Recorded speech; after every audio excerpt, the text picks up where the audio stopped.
안녕하십니까. 삼부자한의사TV 한의학박사 이계복 원장입니다. 오늘은 건강관리 5대 요소 중에서 세 번째 시간으로 음식에 대해서 말씀을 드리겠습니다. 지난 시간 4편에서는 공기에 대해서 말씀드렸고 5편에서는 물에 대해서 말씀을 드렸습니다. 물은 미지근한 물을 드시라고 했습니다. 뜨거운 물과 차가운 물을 섞어서 미지근한 물을 드시라고 했고요. 식후 2시간 후에 드시는 게 좋다고 말씀을 드렸습니다. 물을 마셔도 건강에 회복되지 않는 것은 피가 부족한 것이라고 말씀을 드렸습니다. 그래서 한의학적으로다가 피를 생성시키거나 피를 활성화시키는 한의학적 치료를 받으면 물의 활동을 정상화시킬 수 있다고 말씀을 드렸습니다.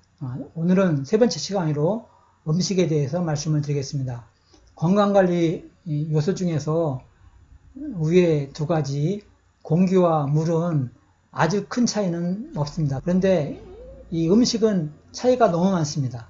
그래서 음식이 가장 중요하다고 말할 수 있겠습니다. 첫째는 오색을 골고루 먹으라는 것입니다. 2500년 된 한의학 서적에는 오색을 중요시했습니다. 그래서 한의학에서는 오색, 녹색과 푸른색은 간장을 좋게 하고 붉은색은 심장을 좋게 하고 노란색은 비장과 위장을 좋게 하고 흰색은 폐와 기관지를 좋게 하고 검정색은 신장과 방광과 뼈, 생식계통을 좋아한다고 말을 합니다. 요사이 칼라푸드가 좋다는 것이 알려졌습니다. 한의사 입장에서 보면은 하나도 신비롭거나 새로운 것이 아닙니다. 그런데 요새 의사들이 나와서 새로운 것을 발견한 것처럼 말을 합니다.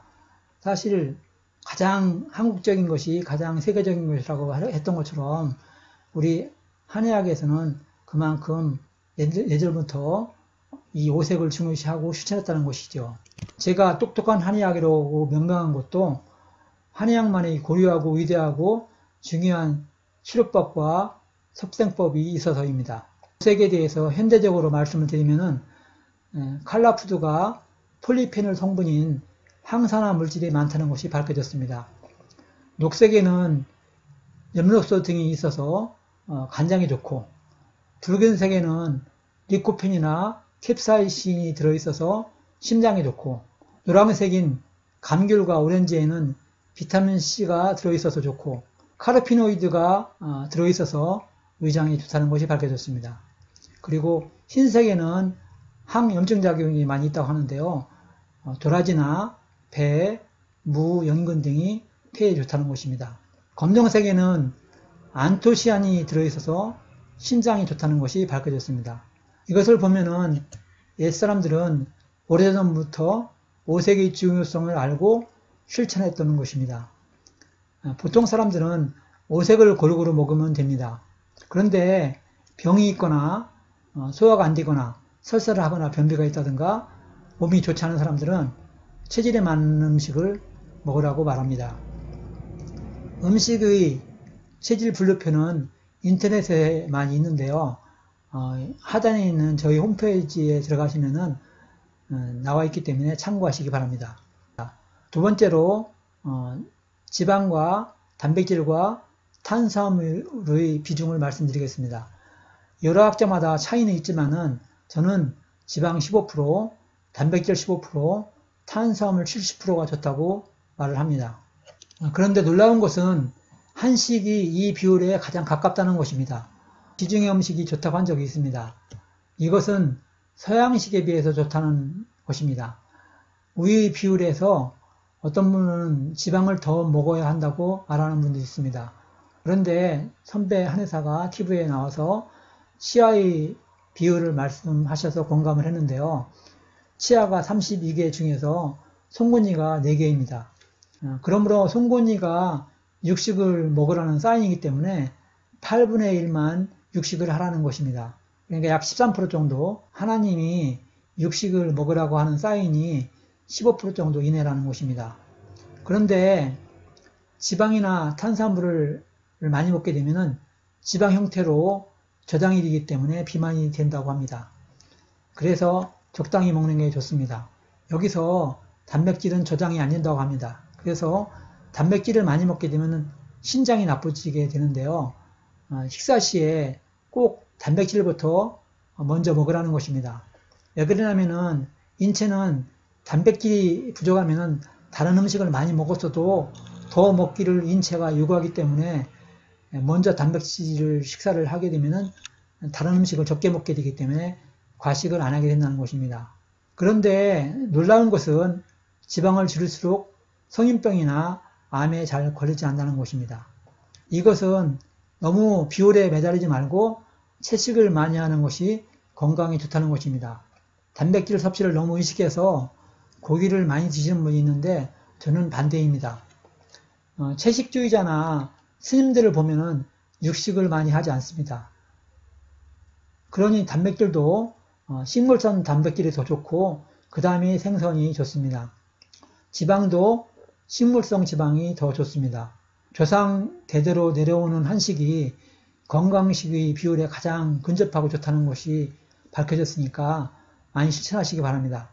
콩과 고추장과 김치 등 발효 음식을 먹어서 벌써 요구르트를 대신했던 것을 볼 수 있습니다. 그러므로 지방과 탄수화물, 단백질 비율이 한식이 최고라는 자부심을 가지고 생활하시면 좋겠습니다. 세 번째, 음식을 먹을 때 천천히 씹어서 소량씩 먹으라는 것입니다. 음식을 씹어서 먹게 되면은 침이 나와서 소화에 도움도 되고 암 발생률도 낮춰진다는 것이 밝혀졌습니다. 음식을 100번씩 씹으라고 하는데 그렇게 하면 좋겠지만 그렇게 하기 어려우면은 30번에서 50번 정도는 씹어주시라고 말씀을 드립니다. 저도 해보니까 30번 정도는 조금만 노력하면 바로 되더라고요. 우리가 씹게 되면은 내려가는 피가 많아져서 치매와 파킨슨스 병을 예방합니다. 65세 이상의 노인이 48%가 씹기에 불편하다고 합니다. 그래서 씹기가 불편하신 분은 경추 2번, 이 목뼈 두 번째를 교정해주면은 씹기가 편해집니다. 이 경추 교정에 대해서는 제가 똑똑한 한의학 3편 척추질환을 설명하면서 경추에서 말씀을 드렸습니다. 참고하시면 되겠습니다. 또한 치아가 불편한 분은 꼭 치과 치료를 받으시라고 말씀을 드리겠습니다. 네 번째로 차를 마실 때도 따뜻한 차가 좋습니다. 따뜻한 차가 좋다는 것이 한의학 서적에 나와 있습니다. 동남아를 여행해 보면은 그곳은 더운 곳인데도 불구하고 따뜻한 차를 많이 마십니다. 그것이 이열치열도 되고 건강에 좋다는 것입니다. 그런데 차를 많이 마시면은 대장암이 많이 온다는 것이 수백 년 된 한의학 서적에 나와 있습니다. 그것이 차 속에 탄닌이 들어있어 가지고 대장암을 일으킨다는 것이 밝혀졌습니다. 다섯 번째로 커피나 차를 마시는 방법. 커피나 차를 많이 마시는데 해로운 것도 있습니다. 차를 많이 먹게 되면은 이뇨작용이 많아져 가지고 물이 부족하게 됩니다. 그래서 차를 마신 후에는 한 잔에서 두 잔 정도의 물을 꼭 마시라고 합니다. 그러면은 차의 단점을 보완해 준다는 것입니다. 여섯 번째로 칼슘이 많은 음식을 먹으라는 것입니다. 칼슘이 뼈와 심장과 대사에 중요한 역할을 한다는 것이 밝혀졌습니다. 그런데 멸치와 연어 등 동물성 칼슘보다는 식물성 칼슘이 더 좋습니다. 칼슘이 많은 음식에는 해조류인 김, 미역, 다시마, 톳 등이 좋고 두유 등 콩이 좋습니다. 또한 칼슘이 많은 것은 녹색 채소인 케일과 깻잎, 브로콜리, 토란줄기, 고구마줄기와 견과류인 잣과 호두, 아몬드 등에 많이 있다는 것입니다. 또한 달걀을 껍질째 식초에 담궜다가 녹아있는 칼슘을 물에 타서 먹으시면 더 좋겠습니다. 과일 속의 유기산이나 식초를 먹어야 칼슘 흡수가 잘 되기 때문에 이것을 꼭 같이 드시기 바랍니다. 그런데 놀라운 것은 옛날 사람들은 식초가 장수를 한다는 것이 밝혀졌고요.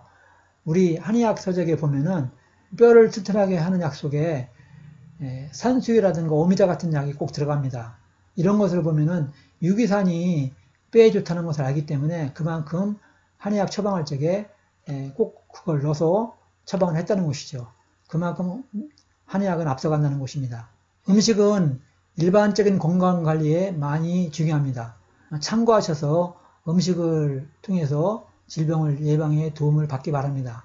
그런데 병이 오면은 치료를 하셔야지 음식으로만 계속 해결하라고 합니다. 이것은 잘못된 것입니다. 치료는 한의학적으로 하시고 음식은 치료 후에 관리할 때 하시기 바랍니다. 결론적으로 첫 번째, 음식의 성분을 너무 따지지 말고 오색을 골고루 먹으라는 말씀을 드리고 싶습니다. 두 번째, 오색에는 항산화 물질이 많아서 오장육부를 좋아지게 한다는 것입니다. 세 번째, 해조류에 칼슘과 칼륨이 많이 들어있어서 성인병에 좋고 식초나 과일이 유기산을 같이 먹어야 칼슘 흡수가 잘 된다는 것입니다. 다섯 번째로 지방 15%, 단백질 15%, 탄수화물 70%가 가장 좋다는 것이고요.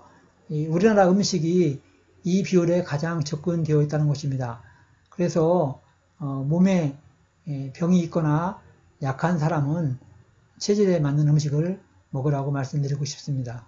음식에는 영양소도 중요하지만은 찬 음식과 따뜻한 음식이 있습니다. 체질에 맞는 음식을 먹으라는 거예요. 찬 음식을 자꾸 먹게 되면 몸이 자꾸 차지고요.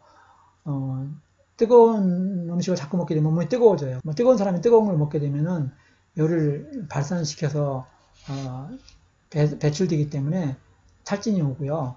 찬 사람이 찬 거 자꾸 먹으면 에너지가 낭비되는 것입니다. 그래서 찬 음식과 따뜻한 음식을 구별해서 먹으라는 말씀을 드립니다. 이 음식에 대한 분류표는 체질별 음식 분류표를 보시면 알 것입니다. 여섯 번째로 천천히 30번 이상 음식을 씹어서 먹으라는 것입니다. 앞에서도 말씀드렸지만은 건강관리 5대 요소 중에서 가장 다른 것이 음식이라고 보면 되겠습니다.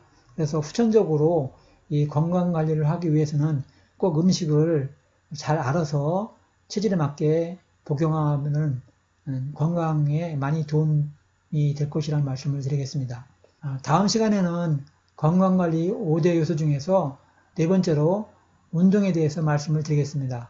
오늘 영상이 좋으셨다고 생각되시면 구독과 공유를 많이 해주시기 바랍니다. 감사합니다.